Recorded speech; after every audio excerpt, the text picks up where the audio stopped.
26장 3절과 4절. 오늘 제목은 하나님을 신뢰하는 삶. 하나님을 신뢰하는 삶.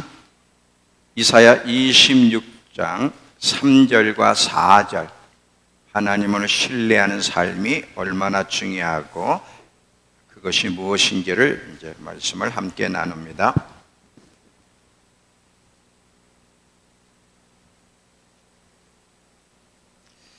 자, 피셨죠? 이사야 26장 3절 4절. 주께서 심지가 경관제를 평강하고 평강하도록 지키시리니 이는 그가 주를 신뢰함이니이다. 너희는 여호와를 영원히 신뢰하라. 주 여호와는 영원한 반석이심이로다. 자, 지금 이 이사야 선지자가 이스라엘 백성들을 향해서 또 우리를 향해서 뭐라고 지금 권면하냐면 여호와를 영원토록 신뢰하라는 거예요. 왜냐하면 그분만이 우리의 흔들리지 않는 반석이 되시기 때문이라는 거죠. 하나님을 신뢰하는 삶이 얼마나 중요한지 성경은 계속 하나님을 신뢰하는 것이 중요하다는 것을 계속 반복해서 이야기합니다. 평생 하나님을 신뢰하며 산 사람들이 성경에는 많이 있는데 그 중에 대표적인 사람이 있다면 다윗이에요. 자, 시편 71편 5절을 보시면 다윗이 뭐라고 고백하는가? 시편 71편 5절.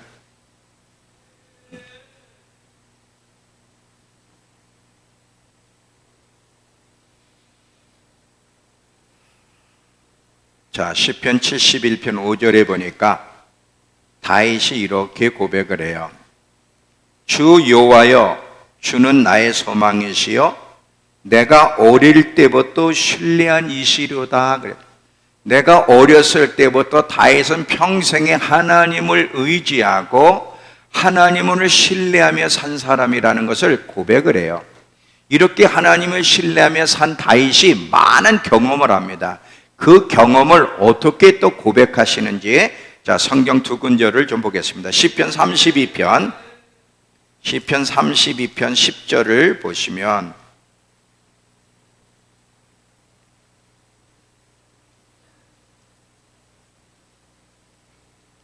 자, 시편 32편 10절에 악인에게는 많은 슬픔이 있으나 여호와를 신뢰하는 자에게는 인자하심이 그를 두르신다는 거예요. 이것을 다윗은 경험을 했어요. 하나님의 그 인자와 보호를 평생에 경험한 사람이 다윗인데 왜 그런 일을 경험했느냐? 하나님을 평생 신뢰하기로 결정하고 살았기 때문이라는 거예요.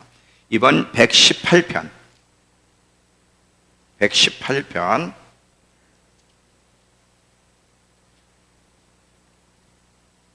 6절에서 9절까지 18편 6절에서 9절. 여호와는 내 편이시라 내가 두려워하지 아니하리니 사람이 내게 어찌할까? 여호와께서 내 편이 되사 나를 돕는 자들 중에 계시니 그러므로 나를 미워하는 자들에게 보응하시는 것을 내가 보리로다. 여호와께 피한다 그럴 때 이게 신뢰한다는 말이에요. 여호와를 신뢰하는 것이 이런 뜻이에요. 사람을 신뢰하는 것보다 낫고 여호와께 피하는 것, 다시 여호와께 신뢰하는 것은 고관들, 통치자들을 신뢰하는 것보다 낫도다. 이거는 다윗의 진정한 고백이에요. 아까 우리 시편 71편에 보니까 다윗은 어렸을 때부터 하나님을 의지하며 사는 법을 배웠다 그랬고, 그렇게 절대적으로 다른 것을 의지하는 것이 아니라, 다른 것을 신뢰하는 것이 아니라 하나님을 의지하고 신뢰하는 다윗에게 하나님이 신실하게 하나님의 인자로 그를 두르며 보호해 주셨고 계속해서 하나님의 역사를 맛봤기 때문에, 해서나 여기 봐봐. 다윗이 뭐라고 고백하냐면 하나님을 신뢰하고 의지하는 것은 사람을 신뢰하는 것보다, 통치자를 신뢰하는 것보다, 어떤 강대국을 신뢰하는 것보다 낫다는 거예요. 왜? 정말 그는 삶을 통해 하나님의 역사를 경험했기 때문에 그런 거죠. 이 하나님을 신뢰했을 때 하나님이 어떻게 역사하시고 하나님을 신뢰하지 않는 자에게 어떤 불행한 일을 만나게 하는지를 제가 예를 들면서 하나님을 신뢰하며 사는 삶이 얼마나 중요하고 특별히 마지막에 될수록 이것이 얼마나 중요한지를 이야기해 보도록 하겠습니다. 역대하 20장에 보면 여호사밧 얘기가 나오는데, 자, 여호사밧 때에 모압, 암몬, 마온 이 세 나라가 여호사밧을 치러 옵니다. 이때 여호사밧이 하나님께 도움을 구해 간구를 해요. 하나님께 간구할 때 하나님이 선지자를 보내서 뭐라고 말씀하시느냐면, 두려워하지 말라. 이 싸움, 이 전쟁은 너의 싸움이 아니라 내 싸움이라는 거예요. 내가 구원하는 것을 바라보라는 거야. 이때 이 선지자를 통해서 전해진 하나님 말씀을 들은 여호사밧이 백성들에게 이렇게 권면합니다. 자, 역대하 20장 20절. 역대하 20장 20절에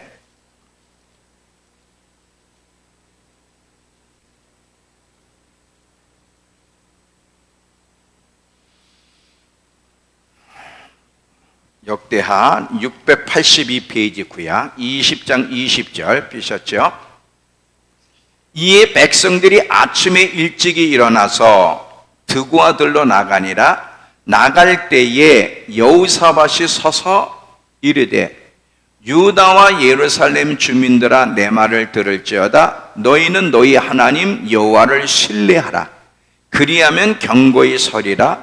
그의 선지자들을 신뢰하라. 그리하면 형통하리라 하고. 자, 지금 여기서 여호사밧이 백성들에게 무엇을 권면하냐면, 다른 것을 신뢰하지 말고 하나님을 신뢰하라는 거예요. 하나님을 신뢰하게 되면 하나님이 함께 하시고 역사하는 것을 너희가 볼 거라는 거죠. 이렇게 하나님을 신뢰하기로 결정한 여호사밧이 백성들에게도 하나님을 신뢰하고 의지하라고 말씀했을 때 정말 하나님이 복병을 두어서 그 대적들을 물리친 사건이 여호사밧 사건이에요. 하나님을 신뢰했을 때 하나님이 어떻게 함께 하시고 역사하셨는지에 대한 이야기가 성경에 많이 나올 뿐 아니라 반대로 하나님 백성들이 하나님이 아닌 다른 것을 의지하고 신뢰할 때 얼마나 하나님이 화를 내시고 진노하시는지도 성경에 기록되어 있는데, 그 중에 하나가 아사 왕이에요. 역대하 가보세요. 역대하 16장. 역대하 16장 7절부터 보시면, 역대하 16장 7절. 지금 아사 왕 때에, 아사 왕이 처음에 구스 에디오피아 100만 대군이 쳐들어왔을 때 하나님을 절대적으로 의지하고 신뢰함으로 하나님의 도우심을 경험해요. 시간이 지난 다음에 북이스라엘 바사가 쳐들어올 때 여전히 하나님을 신뢰하며 의지했어야 되는 이때는 아람 군대를, 아람 왕을 의지하는 거예요. 이 아람 왕을 의지하는 이 태도에 대해서 하나님이 선지자를 보내서 책망하는데, 이 일에 아사 왕이 어떻게 반응하는지를 보세요. 7절부터 그때 선견자 하나니가 유다 왕 아사에게 나와 그에게 이르되, 왕이 아람 왕을 의지하고 왕의 하나님 여호와를 의지하지 아니하였으므로 아람 왕 군대가 왕 손에서 벗어났나이다. 구스 사람과 룻 사람의 군대가 크지 아니하며 말과 병거가 심히 많지 아니하이더이까. 그러나 왕이 여호와를 의지하였으므로 여호와께서 왕의 손에 넘기셨나이다. 여호와의 눈은 온 땅을 도로 감찰하사 전심으로 자기에게 향하는 자들을 위하여 능력을 베푸시나니, 이 일은 왕이 망령되이 행하였은즉 이후부터는 왕에게 전쟁이 있으리다 하며, 아사가 노하여 선견자를 옥에 가두었으니 이는 그의 말에 크게 노하였음이며, 그때에 아사가 또 백성 중에 몇 사람을 학대하였더라. 잘 보세요. 하나님을 의지하지 않는, 신뢰하지 않는 왕에 대해서 선견자를 보내 책망할 때 회개하면 좋았을 텐데 회개한 것이 아니라 오히려 여러분 하나님을 믿던 사람의 마음이 강팍하면 어떻게 되는지 아세요? 그 다음부터는 말씀이 귓가에 안 들어와요. 시험에 들면. 이게 무서운 거라 이게. 지금 이 권면했는데 듣고 회개를 해야 돼. 오히려 분노해. 노하면서 그 권면하는 선지자를 옥에다 집어넣고 백성들을 학대하는 거예요. 이 일로 인하여 그 뒤에 보면 병들게 만들어. 발에 병들게 만들어. 병들게 만드는데도 아사는 여전히 하나님께 나가지 않고 의원을 의지하는 바람에 하나님이 죽이시는 것을 보게 됩니다. 여러분, 하나님은 하나님 백성들이 하나님을 전심으로 의지할 때, 신뢰할 때 기뻐하시고 하나님 백성이 하나님이 아닌 다른 것을 의지할 때 어떻게 하나님이 기뻐하지 않고 진노하시는지에 대한 이야기가 성경의 이야기예요. 우리는 고백합니다. 하나님이 누구시냐고 물어보면 다 살아계신 하나님, 만물을 창조하시고 만물을 다스리시는 우리의 아버지라고 우리는 고백하지만 삶 속에서 보면 정말 하나님을 신뢰하고 사느냐? 대부분은 아니라는 것이 현실이에요. 하나님을 온전히 신뢰하는 것과 하나님을 신뢰하지 않는 것은 엄청난 차이가 있어요.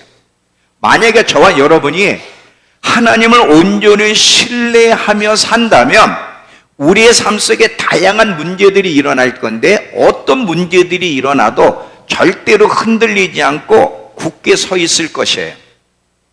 그리고 잘못된 선택, 잘못된 행동, 잘못된 반응, 잘못된 길에 들어서지 않을 겁니다. 이것도 제가 예화를 드릴 거예요. 잘 들어보세요. 반대로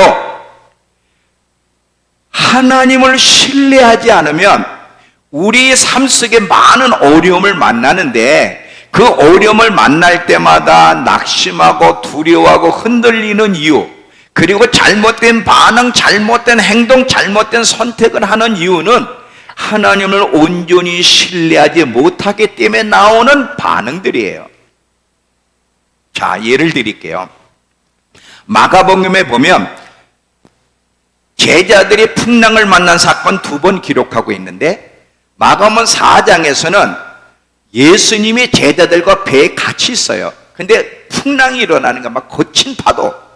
이때 막 배가 지금 기웃기웃하면서 배가 침몰할 위기를 만날 때 예수님이 그 배에서 주무시고 계셨어요.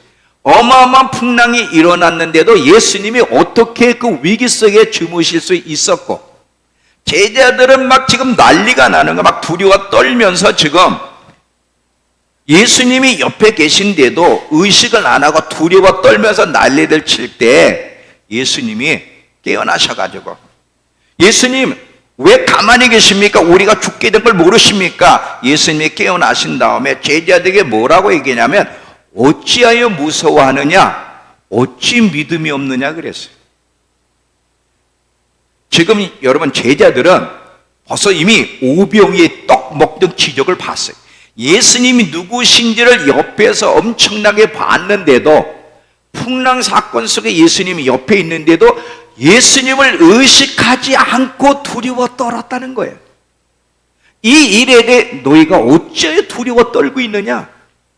6장에서도 똑같은 사건이 일어나는데 약간 배경이 달라요. 6장에서는 예수님이 풍랑으로 막 그냥 막 어려움을 겪고 있는 제자들에게 예수님이 걸어오시는 장면이에요.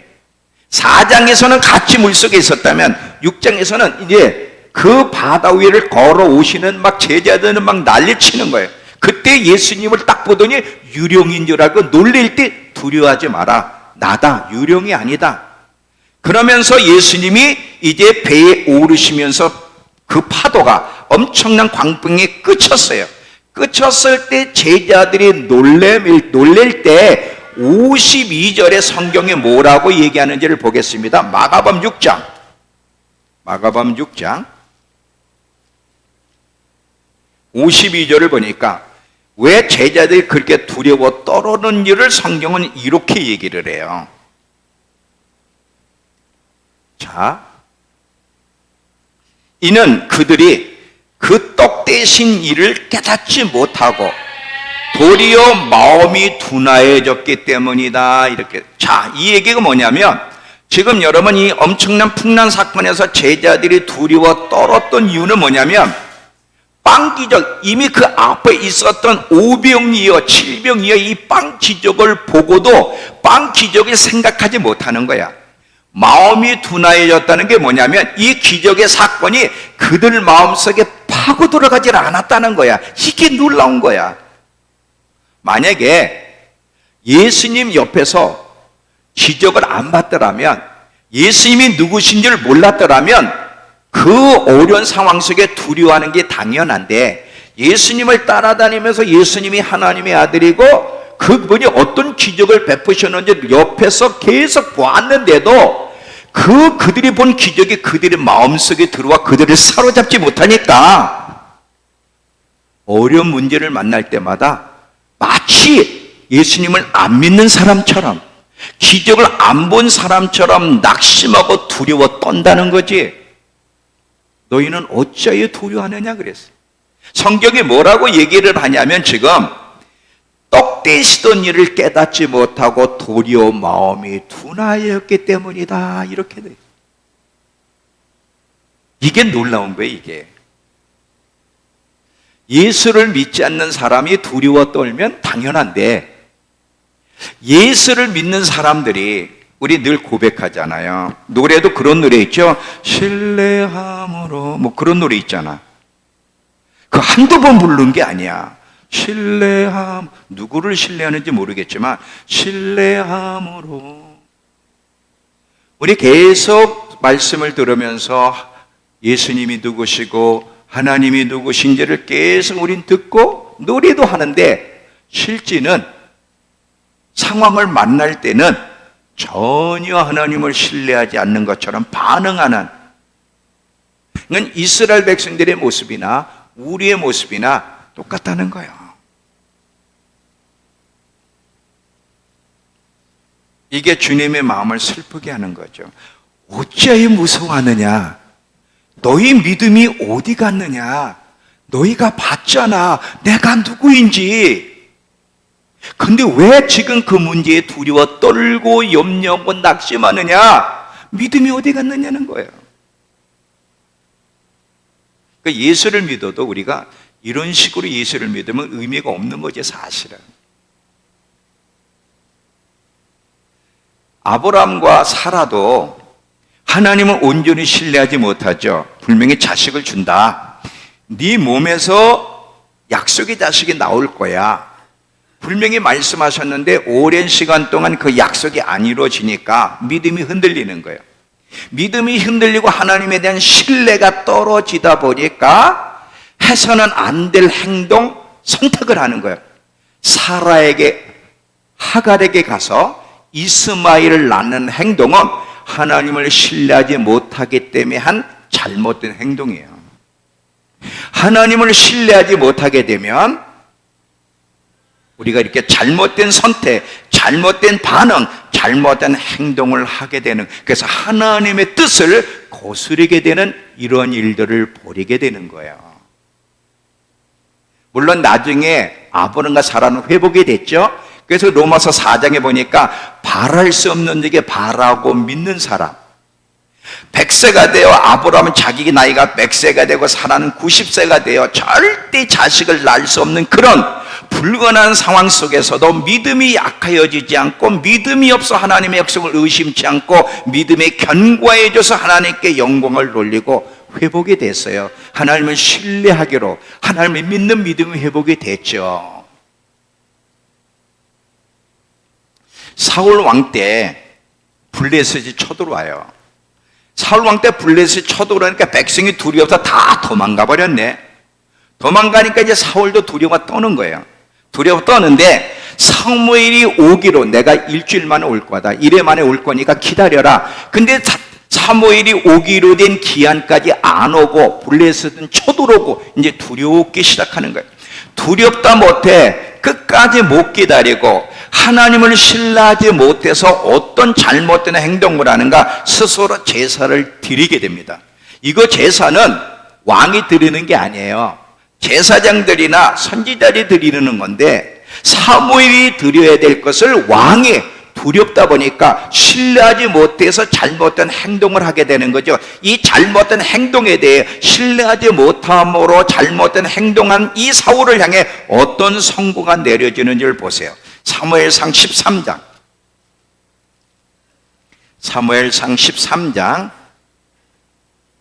13절 14절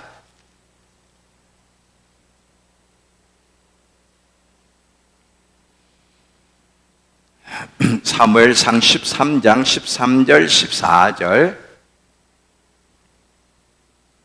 보셨죠?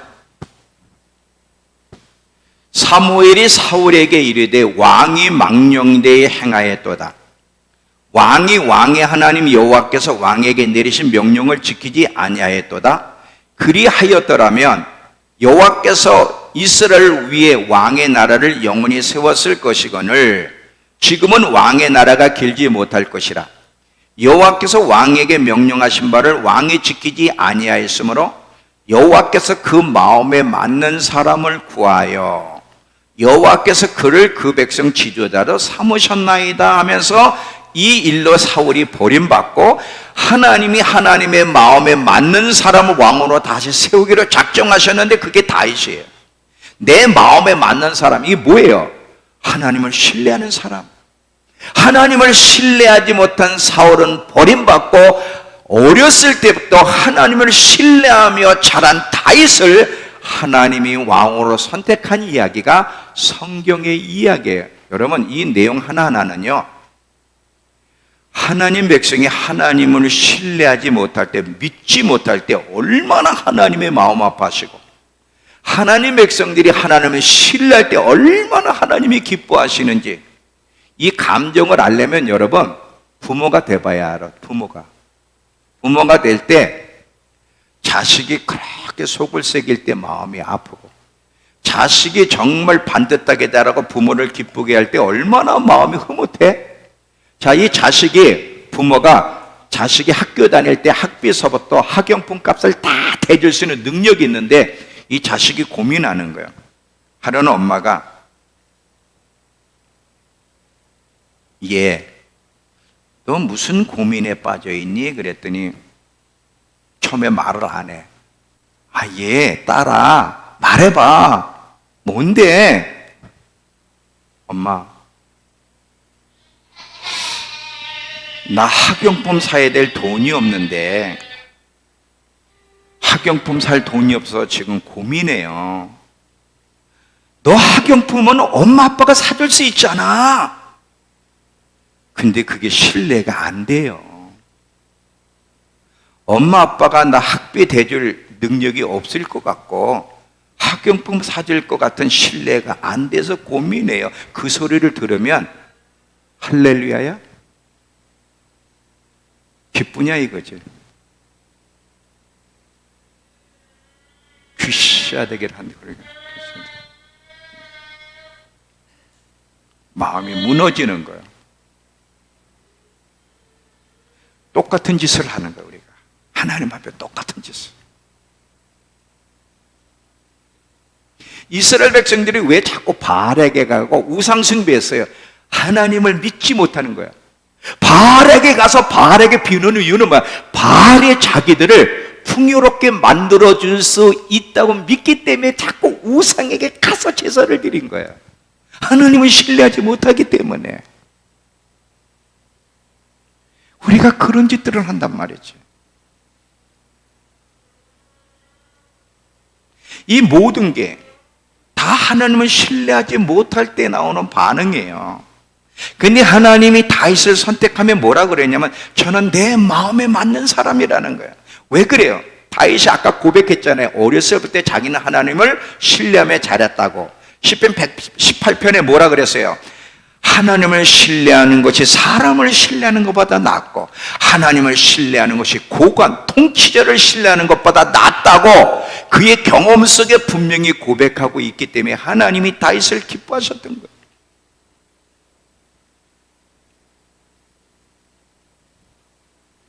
두려워하고 염려하고 불안해하고 흔들리고 낙심하고 원망하는 이 모든 태도는 하나님을 신뢰하지 못할 때 나오는 반응이요 감정 표현들이에요.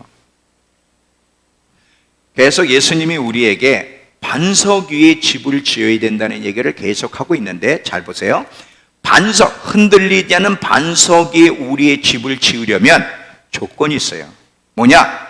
하나님을 향한 분명한 신뢰가 바탕이 되어야 돼요. 자, 지금 이 반석 위에다가 집을 지으려는 거야. 그래야 집이 어떤 상황 속에서도 무너지지 않는다는 거야. 그런데 반석 위에다가 집을 지으려면 뭐가 바탕이 되어야 되냐면 신뢰가 바탕이 되어야 돼. 하나님을 향한 신뢰가. 예수님이 우리의 반석이 되시는데 예수님이 우리의 반석이라는 걸 단순히 노래만이 아니라 정말 예수님은 우리의 반석이 되신다는 걸 믿고 예수님을 신뢰하는 것, 이 신뢰 위에, 신뢰를 바탕으로 그 위에다 집을 짓게 되면 어떤 상황을 만나도 절대로 흔들리지 않아요.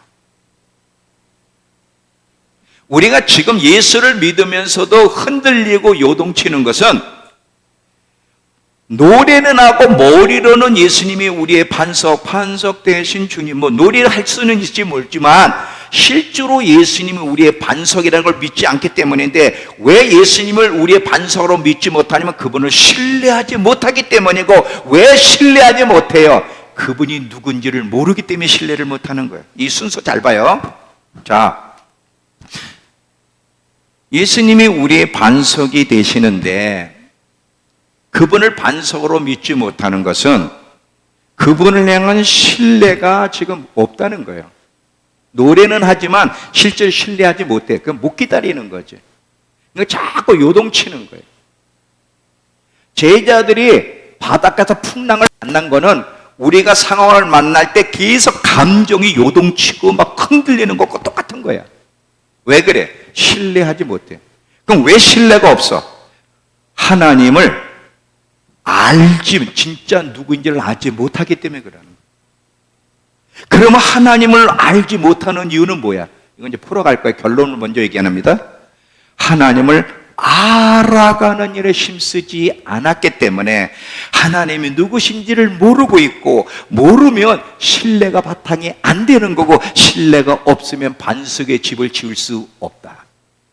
자, 사람과의 관계 속에서도 만약에 여러분이 저를 신뢰하려면 난 우리 목사님 신뢰할 수 있어. 신뢰할 수 있어요? 아멘 안 한 사람 눈동자에 내가 다 봤어. 나는 우리 목사님 신뢰할 수 있어. 만약에 이렇게 되려면 조건이 있어요. 믿을 수 있어. 신뢰가 바탕이 돼야 되는데, 이 신뢰할 수 있으려면 목사님이 누군지를 알아가야 돼. 서로가 관계 속에서 자꾸 대화하며 교제하다 보니까 목사님이 이런 분이구나, 그 목사님이 어떤 분인지를 알 때 그래 나 목사님 신뢰할 수 있어, 이렇게 나오는 거예요. 만약에 서로 깊은 교제 속에서 그 사람이 누군지를 모르게 되면 신뢰할 수가 없는 거예요. 모르는 사람을 어떻게 신뢰를 해? 알아야 신뢰를 하는 거지. 왜 우리가 예수님의 반석이시라고 얘기하는데도 왜 그렇게 상황을 만나면 흔들리고 요동치느냐면 그분을 신뢰하지 못하는 거야. 그럼 왜 신뢰하지 못해? 그분을 진짜로 잘 알고 있지 못하기 때문에 그러는 거예요.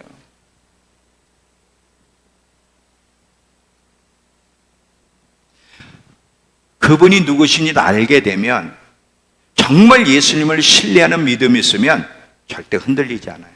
예수님이 풍랑 속에서 주무셨다 그랬는데 예수님이 하나님이시기 때문에 그러면 우리는 배울 게 없어요. 예수님도 하나님이시지만 그 하나님의 자리를 내려놓고 육신으로, 인간의 몸으로 오셨는데 그분이 어떻게 풍랑 속에서도 편하게 주무셨고, 나중에는 누가복음 4장에 보면 예수님이 유대인들 속을 뒤집는 얘기를 해요. 무슨 뒤집는 얘기를 하냐면 선지자가 고향에서는 환영을 못 받는다.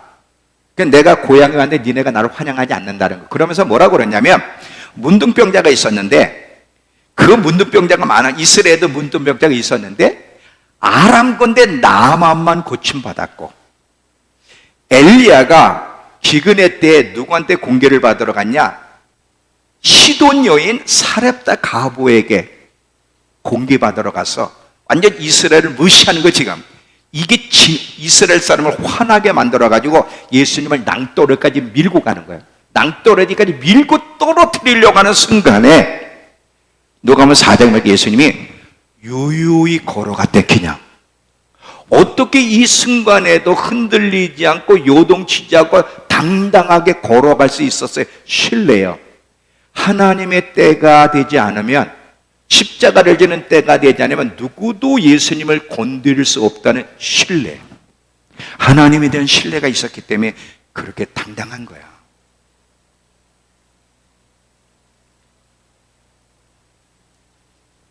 예수님이 계속해서 반석의 집을 지어야 돼. 반석의 집을 지으려면 정말 하나님을 향한, 예수님을 향한 신뢰가 바탕이 돼야 돼. 그래서 이사야 26장 아까 4절에 여호와를 영원히 신뢰하라, 주 여호와는 영원한 반석이 되시기 때문이다, 이렇게 나오는 거예요. 자, 또 보세요.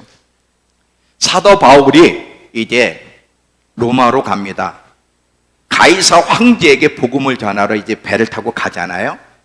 자, 배를 타고 가는데 거기에 200명이 넘는 사람들이 같이 타고 가는데 엄청난 풍랑을 만나 살 소망을 잃어버려. 그게 오랫동안 지금 계속 풍랑이 일고 햇볕은 비치지 않고 살 소망을 잃어버린 가운데 모두가 다 두려워 떨어서, 이때도 분명히 바울도 두려웠어. 근데 밤에 기도하는데 여호와의 사자가 나타나서 바울에게 이렇게 얘기하는 거예요. 두려워하지 마라. 자, 사도행전 27장으로 가보세요. 사도행전 27장. 사도행전 27장 24절에서 26절.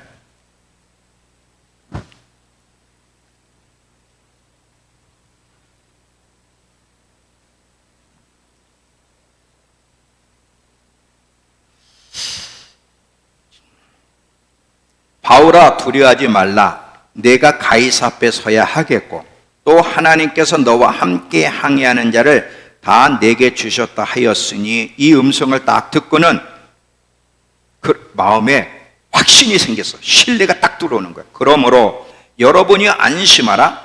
나는 내게 말씀하신 그대로 되리라고 하나님을 믿노라. 그런즉 우리가 반드시 한 섬에 걸리리라 하더라 그랬. 바울이 두려웠다가 하나님 음성을 듣고 나서 하나님에 대한 신뢰가 확 쓰니까 두려움이 사라지고 오히려 두려워 떠는 사람들을 위로하는 단계까지 가더라 이거지. 우리도 하나님의 말씀을 듣잖아요. 설교를 통해 듣고, 여러분 개인적으로 기도하다 보면 감동이 오잖아. 지연아, 두려워하지 마라. 내가 너와 함께하고 있지 않니? 우리도 큰 음성은 아니더라도 잔잔한 감동들을 들어요. 감동. 내가 너를 사랑하잖아. 내가 너와 함께하고 있잖아. 뭐 은사훈련을 통해서도 듣고. 그러면 당당해야 되는데 환경을 만나면 당당해, 안 당당해? 안 당당. 이게 문제라 이게. 다니엘과 세 친구를 보세요. 풀무풀 속에 들어갈 상황 속에서도, 사자굴 속에 들어갈 상황 속에 얼마나 당당해. 풀무풀 속에 들어가면서 뭐라 그래? 하나님이 우리를 지키실 건데 그리 아니하실지라도 우린 왕이 세운 금신상 앞에 절할 수가 없습니다 하고 들어가잖아. 어떻게 이렇게 당당할 수 있어? 신뢰야, 신뢰. 하나님에 대한 분명한 신뢰. 하나님이 지키실 거다. 혹 안 지키셔도 자기들의 영혼을 영원토록 보장하시고 상과 영광을 주실 거에 대한 분명한 믿음과 신뢰가 있기 때문에 들어가는 거예요.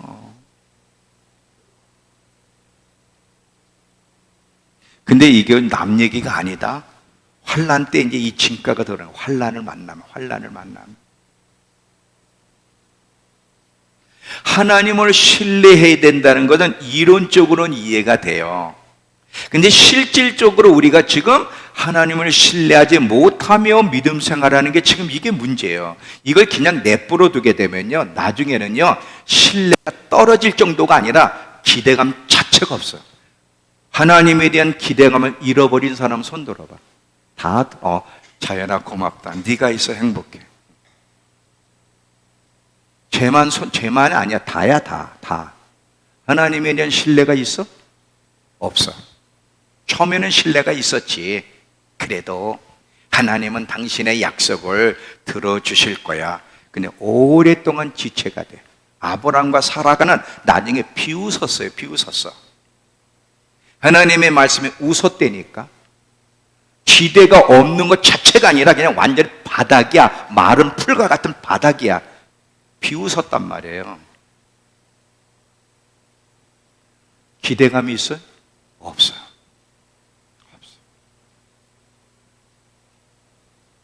그게 저의 모습이고 여러분의 모습이고 오늘 우리 그리스도인들의 모습이에요. 이게 큰 문제라. 그래서 계속 바닥을 치는 거지. 더 이상 신뢰를 안 해. 말씀을 들으면 웃어. 그냥 관심도 없어. 오늘도 신뢰에 대한 얘기하면 관심이 없어. 이미 신뢰가 바닥이 났는데 그냥 비웃는 거지 목사님 혼자 떠들어라.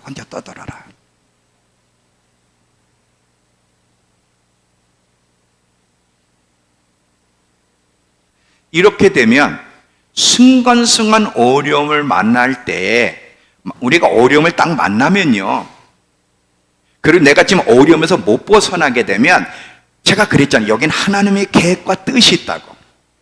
그런데 하나님을 신뢰하지 못하면 어려움을 만나면 하나님의 뜻과 계획이 있다고 생각을 하는 게 아니라 하나님에서 오해를 하게 되고 원망하면서 잘못된 행동, 잘못된 선택을 하면서 문제를 더 크게 만들어 버리는 거예요.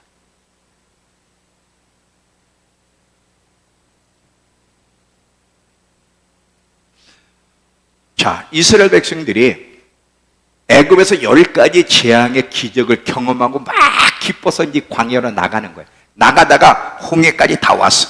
홍해까지 다 왔는데 갑자기 어떤 일이 벌어지느냐? 저 뒤에서는 애굽 군대가 죽이겠다고 쳐들어오고 앞에는 홍해가 딱 막혔어. 이러면 10가지 재앙을 본 이스라엘 백성이 요동치면 안 되잖아요.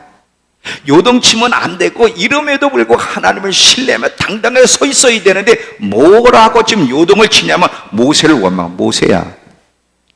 모세를 원망하겠지만 사실 하나님을 원망한 거죠. 뭐라고 그랬냐?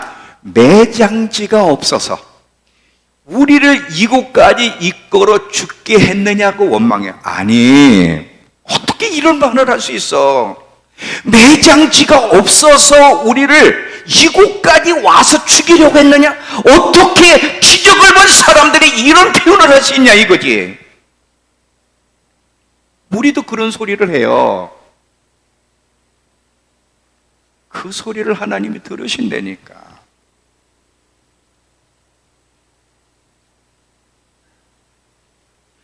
물이 없다고 원망을 하고 하나님 물을 안 줄까 봐 먹을 양식이 없다고 불평하고 원망하고. 근데 계속해서 이런 잘못된 반응은 왜 일어나? 하나님을 신뢰하지 못할 때 나타나는 반응들이에요. 심지어 정탐꾼, 가나안 정탐꾼 사건 속에 그 정탐꾼 철병거 고인들을 봤지만 하나님을 신뢰하고 있는 여호수아와 갈렙은 그 고인 철병국을 봐도 아무것도 아니야. 저들은 우리의 밥이야. 당당한데 나머지는 두려워 떨면서 뭐라고 해냐? 우리 못 들어간다 그랬어. 들어가면 우리 죽는다는 거지. 전혀 그들은요, 참 놀라운 게 그 많은 하나님의 기적과 하나님의 동행과 하나님이 함께 하신과 하나님의 역사가 한 번도 그들의 마음을 타치해 본 적이 없어. 결국 하나님은 뭐예요? 죽이시는 거예요. 광에서 죽이시는 거예요. 참다 죽이시는 거예요.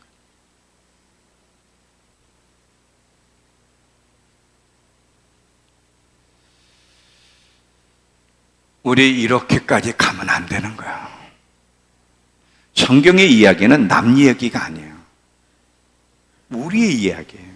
이스라엘의 이야기는 우리의 이야기예요. 이스라엘의 회복의 이야기도 우리의 이야기고 이스라엘의 심판의 이야기도 우리의 이야기예요.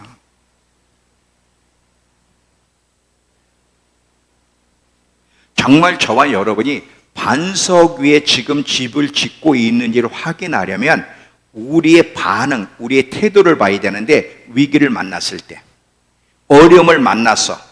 근데 기도해도 응답이 없어. 이때 불안해하고 두려워하고 원망하고 낙심하게 되면 반석 위에 집을 짓지 않았다는 걸 알게 되고, 그럼에도 불구하고 난 하나님을 신뢰할 거야. 끝까지. 왜? 주님은 절대로 거짓말하지 않으시고 그분은 오르셔. 그분은 실수하지 않는 분이야. 반드시 하나님의 때에, 지금은 내가 이해가 안 되지만 분명히 나는 하나님 손에 있고 하나님의 계획이 있기 때문에 나에게 뭔가 더 가르치고 훈련시킬 게 있기 때문에 응답을 안 하시는 거야. 하나님의 때가 되면 반드시 나를 도우러 오실 거야. 이런다면 반석 위에 서 있는 거지만 계속 불안해하고 두려워하고 낙심하고 원망하고 해서는 안 될 소리를 팍팍 내뱉고 이러면 어떻게 집을 지고 왔는지가 그대로 드러나는 거예요. 반석 위에 집을 짓고 있어야 되는데 모래 위에 집을 지었을 때 그걸 모르거든요. 모를 때 하나님이 너 봐라. 지금 네가 걸어온 여정이 정말 반석에 집을 진 여정인지 모래 위에 집은 여정인지 마지막 때를 준비할 수 있는 여정인지 아닌지를 보게 하시려고 중간중간 어려움도 만나게 하신다는 거예요. 우리가 우리 삶 속에서 문제를 만날 때 이런 퀘션 마크들, 다양한 질문들이 우리 안에 일어난다면 그건 반석에 집을 짓지 않고 있기 때문이에요. 과연 이 일이 일어날까? 이루어질까? 우리 증평이 세계로, 세계가 증평으로 너무 오랫동안 지체다 보니까 우리 안에 어떤 퀘션, 의문이 일어나냐? 과연 목사님이 증평이 세계로, 세계가 증평으로 저거 제대로 받은 걸까? 저도 마찬가지예요. 내가 이거 제대로 인도를 받았나? 과연 이 증평이 세계로, 세계가 증평으로 이게 이루어질까? 옛날에는요 계속 기도할 때마다 증평이 세계로, 세계가 증평으로 하다가 요즘에는요 그걸 건너뜁니다. 건너뛰고 안 해. 왜냐하면 자꾸 신뢰가 약해지니까 그러는. 하나님은 내 기도 듣고 계시는 걸까? 정말 이 약속은 이행될까? 이런 다양한 의문들이 일어나고 혹은 지치고 기대감이 점점 사라지고 있다면 반석에 집을 짓지 않고 있기 때문에 나타나는 현상들이에요. 다윗이요 자기 안에 이런 하나님의 신뢰가 자꾸 무너지려고 할 때 자기 영혼을 향해 어떻게 명령했는지 보세요. 시편 42편 5절. 시편 42편 5절.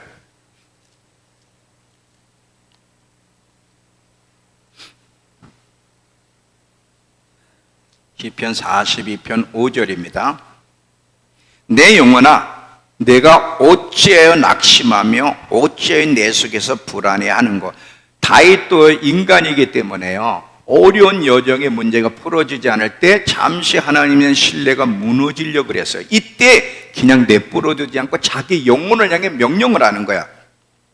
너는 하나님께 소망을 둬라. 여전히 하나님을 신뢰하라는 거예요. 그가 나타나 도우심으로 말미암아 내가 여전히 찬송하게 될 거라는 거죠. 여러분, 하나님에 대한 신뢰가 자꾸 무너지려고 그럴 때, 약화되려고 그럴 때 자꾸 퀘션 마크가 일어나고 자꾸 불평어린 말들이 떠올라고 할 때 어떻게 해야 되냐면 다윗처럼 내 영혼아 내가 어찌하여 낙심하며 불안해하는 거. 너는 하나님을 신뢰할지어다. 너는 하나님께 소망을 두라고 자기 영혼을 향해 명령을 해야 돼. 싸워야 되는 거예요.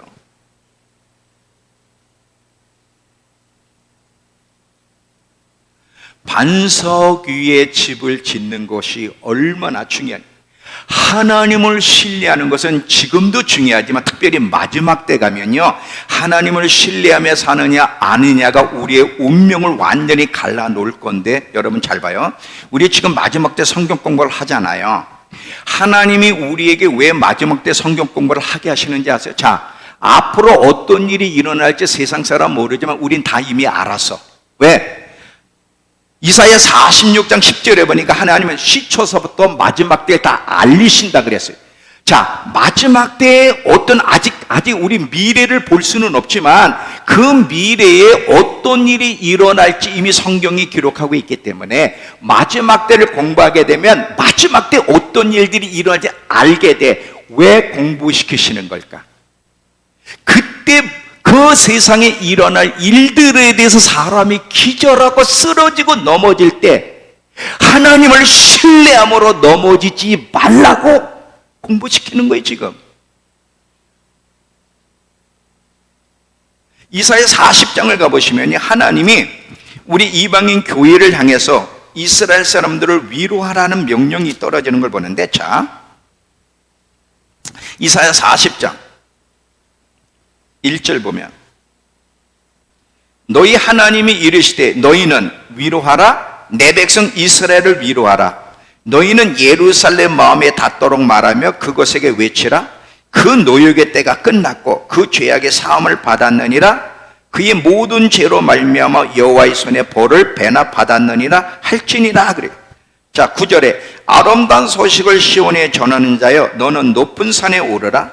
아름다운 소식을 예루살렘에 전하는 자여 너는 심서 소리를 높이라. 뭐를 외치라고 하느냐? 두려워 말고 소리를 높여 유다 성읍들에게 이르기를 너희 하나님을 보라. 보라, 주 여호와께서 장차 강한 자로 오실 것이요 그가 와서 너희를 회복시킨다는 거예요. 친히 그의 팔로 다스릴 것이라. 보라, 상급이 그에게 있고 봉이 그 앞에 있으며 그는 목자같이 양떼를 먹이시며 어린 양을 그 팔로 모아 품에 안으시며 젖먹이는 암컷들을 온순히 인도하실 것이라는 이 말을 전하라는 거야. 환난 속에 고통받고 있는 이스라엘 백성에게 왜 이걸 전해? 그들을 위로하고 하나님을 향한 신뢰를 세워서 흔들리지 않게 하기 위해서. 왜 하나님이 우리에게 지금 마지막 때 아직 일어나지 않는 일을 왜 지금 공부하게 하시죠? 왜 이스라엘 사람들에게 이 위로의 말을 왜 지금 전해야 돼요?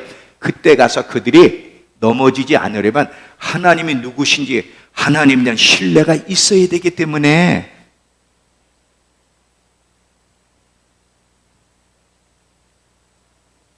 이사야 30장 15절 우리 한번 영상을 한번 보겠습니다. 이사야 30장 15절에도 보면 이렇게 기록되어 있어요. 자, 보세요.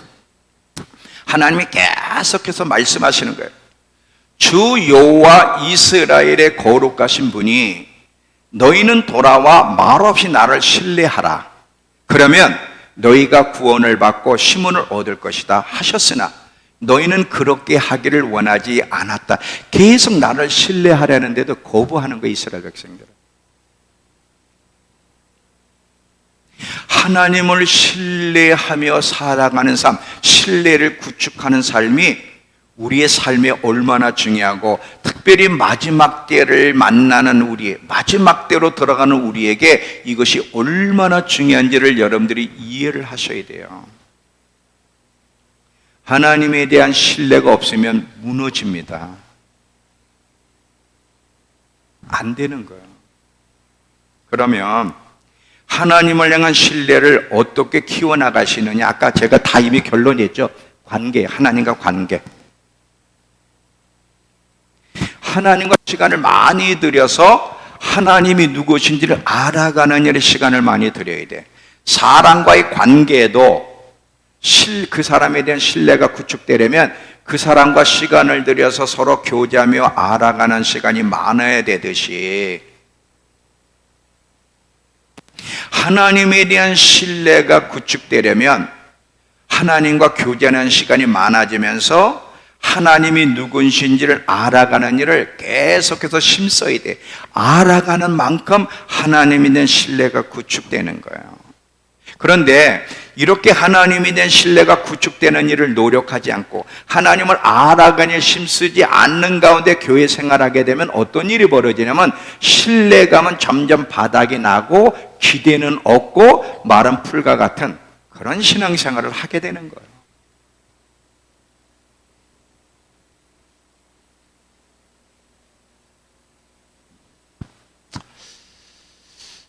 이해가 돼요?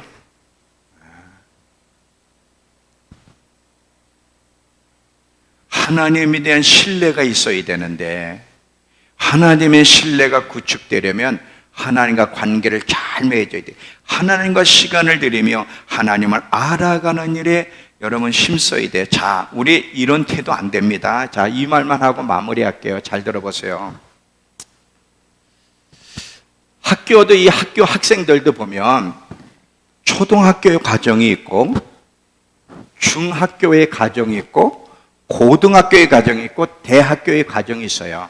그러면 초등학교 과정을 열심히 공부해야만 중학교 과정에서도 따라갈 수가 있고 중학교의 과정을 잘해야 고등학교 과정을 따라갈 수 있는데 초등학교 과정에서 공부를 안 해. 그냥 선생님이 이야기하도 딴짓하고 놀고 공부를 안 하면 초등학교 기초가 없으면 중학교 들어갔어도 따라갈 수 있습니까? 못 따라갑니까? 못 따라가요. 신앙도 똑같아요. 잘 들어봐요. 지금 신앙도 초등학교 수준이 있고 중학교 수준이 있고 고등학교 수준이 있고 대학교 수준이 있는데 우리 문제는 뭐냐면 여러분 설교를 통해서도 하나님이 어떤 분이신지를 배우게 되지만 이것만 가지고는 안 돼. 여러분 스스로가 말씀을 연구하고 말씀을 깊이 묵상하는 습관이 있어야 돼. 여러분이 그냥 설교를 들으면서 초등학생 애들이 마치 선생님이 먹여주면 얘들아 1 더하기 1은 2야. 자 따라해봐라. 얘들아 1 더하기 1이 뭐라고 예빈아? 2야. 이렇게 먹여주는 것만 맺고 그럼 집에 가서 1 더하기 1은 2 그러면 2 더하기 2는 뭘까? 집에 가서 공부를 해야 돼. 공부를. 그래야 성장을 하는데 선생님이 먹여주는 것만 성도 여러분 하나님은 이런 분이세요. 여기서 이해를 했어. 집에서 공부를 안 해. 말씀을 묵상하는 법도 없고 암송도 안 하고 스스로 들은 설교를 다시 정리하고 공부를 안 해. 듣는 것만 끝나. 그러면 시간은 자라. 5년, 10년, 15년 예수 믿은 시간은 자라는데 영적 수준은 항상 그 수준이야. 바닥이야. 이렇게 되면 살면서 많은 사건, 사고가 벌어지는데 많은 사건, 사고가 벌어질 때 영적으로 성장하지 않으면 항상 의문이라는 수렁 속에 빠져가지고 죽어버려. 항상 의문이야. 왜 이런 문제가 일어나지? 왜 하나님 나한테만? 자, 만약에 영적으로 성장을 했더라면 그런 문제가 일어날 때 여기는 하나님의 계획이 있어.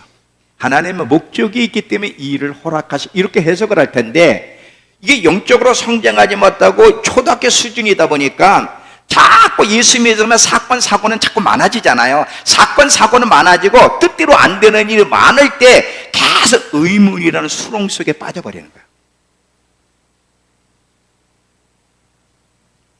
거기에 빠져 죽는 거지. 그래서 성장해야 되는 거예요. 그래서 자라가야 되는 거예요.